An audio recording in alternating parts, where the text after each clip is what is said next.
Olá, amigos do canal Asa, mais uma vez obrigado pelo convite. A gente vai fazer esse vídeo aqui para falar a respeito da reunião que acabou de ser realizada entre o FAA e o NTSB a respeito do motor PW4000 que estava a bordo do avião Airbus 330 da Delta, que teve a sua falha de motor durante a decolagem em Guarulhos. Esse motor ele já sofreu alguns problemas no passado. Vocês vão lembrar daquele acidente do 777-200 indo para o Havaí, que ele teve uma pane que arrancou a parte da frente da turbina e fez com que a turbina vinha a falha. Esse é um motor que tem já alguns problemas que já vêm sendo monitorados pelo FAA por algum tempo, e no ano 2000 aparece a primeira AD, que seria o boletim do fabricante para fazer melhorias no motor por causa do problema de os estágios finais da turbina que apresentaram problema de quebra de selo e falha. E logo depois, em 2001, teve um outro boletim que vem corrigir esse boletim de 2000, e ele diz que o quarto estágio da turbina de baixa pressão estava tendo problemas de rompimento de selo, fez com que nessa D fosse trocado o material que faz os selos e houvesse reforço para evitar que houvesse uma explosão que não conseguisse ser contida, ou que a explosão acontecesse e viesse a danificar o motor. Em 2012, um novo boletim é feito, e agora o terceiro e o quarto estágio da turbina de baixa pressão começam a aparecer fraturas.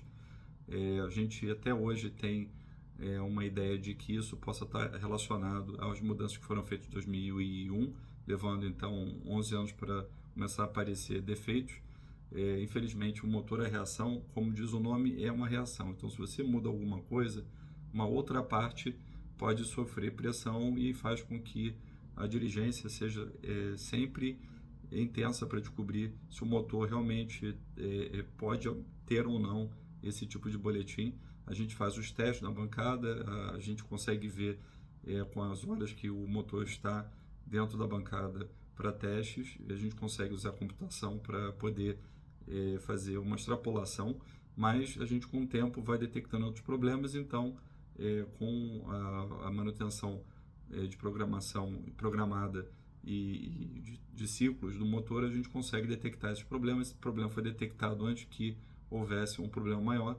Então, com isso, outro boletim é feito em 2012 por causa dessas fraturas, e além de troca desses selos, eles tiveram que também colocar nesse serviço desmontar o segundo estágio da turbina de alta pressão.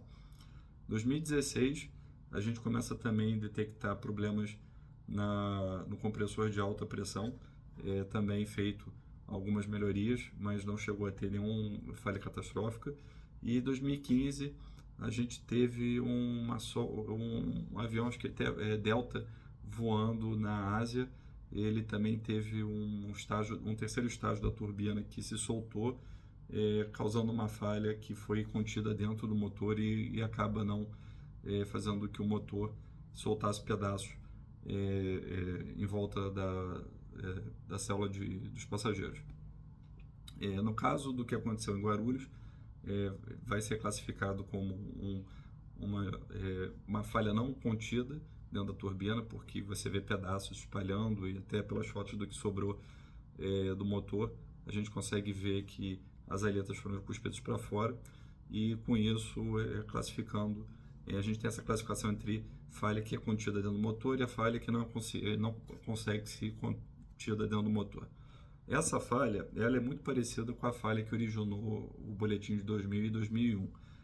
Isso faz pensar, então, que o conserto que foi feito, que foi proposto, ele não era um conserto duradouro. Então, com isso, o FAA e o NTSB solicitaram ao fabricante de entregar alguns motores para que a gente possa colocar na bancada do FAA para poder testar algumas coisas que o FAA quer ver funcionando no motor. E esses motores são motores que estão em funcionamento, eles vão ser retirados de alguns aviões, então significa que eles não estavam estocados, então eles estão em uso, a gente já conseguiu ver muita coisa do uso, e com isso tentar determinar uma nova AD, um novo boletim para manter o o motor funcionando. Dentro do que foi visto, o motor ainda se qualifica para ter a sua certificação de aeronavegabilidade. Significa que ele ainda pode ser usado em aviões, ele ainda pode ser usado.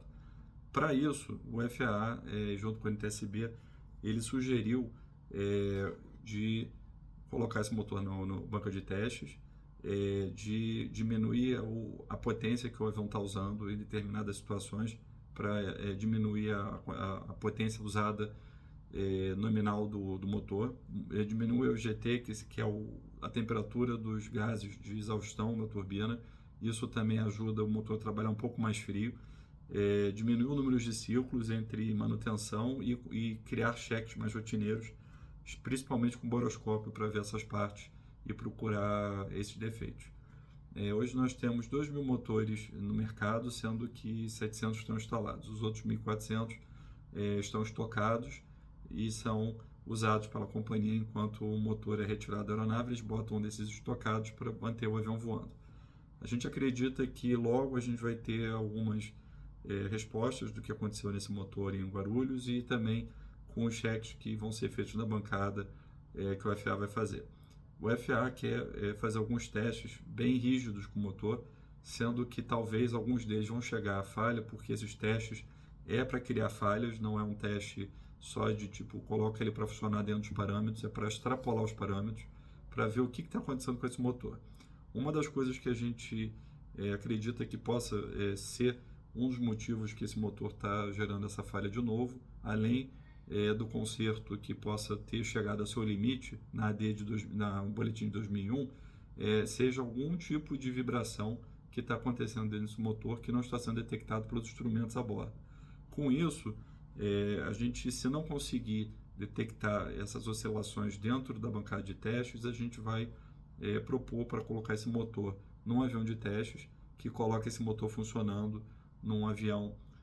Vou dar um exemplo, se o avião de teste for um 777, ele tem 2 motores. Então esse motor é colocado como um terceiro motor para poder ser usado em voo, só para poder gerar esses defeitos, caso eles existam, e com isso colocar sensores especiais que infelizmente a gente não tem a bordo do avião que voa todos os dias. Então esses são sensores especiais só para esse tipo de detecção e tentar fazer esse motor gerar esse tipo de vibração. Se não for um motivo de vibração, o motor está liberado, então muitas coisas podem ser mudadas no motor para aumentar a sua capacidade de manter o seu funcionamento normal em variações de pressão, temperatura e assim vai. Assim que eu tiver mais informações, eu gravo outro vídeo. Mais uma vez, obrigado pelo convite e uma boa noite.